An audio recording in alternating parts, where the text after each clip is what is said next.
រ៉ានត្បូងមុំមនុស្សមកច្រើនមែនណា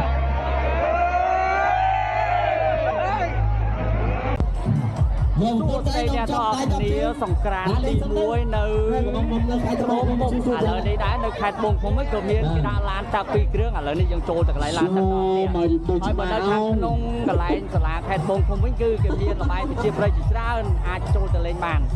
ប៉ុន្តែយើងឈៀងចូលកន្លែងបាញ់ទឹកបន្តិចសិនកន្លែងបាញ់ទឹកគឺនៅខាងមុខយើងនេះហើយឡានទឹកដល់12គ្រឿង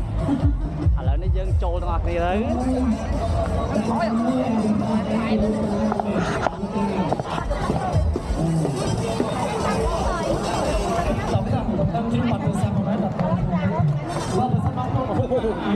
បាញ់ទឹកចាស់ការទីនៅតែឡានសម្រាប់ទូរស័ព្ទណាចាំលោកតាមទីជេ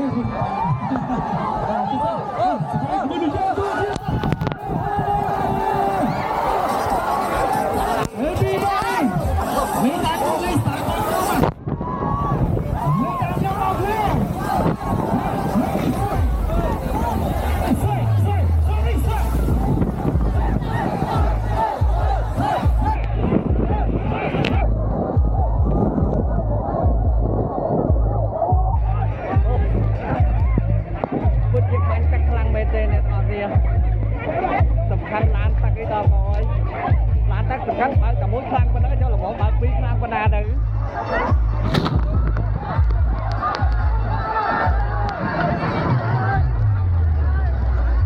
ចាក់មកទៀត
សង្ក្រាន្តត្បូងមុំមនុស្សមកច្រើនមែនណា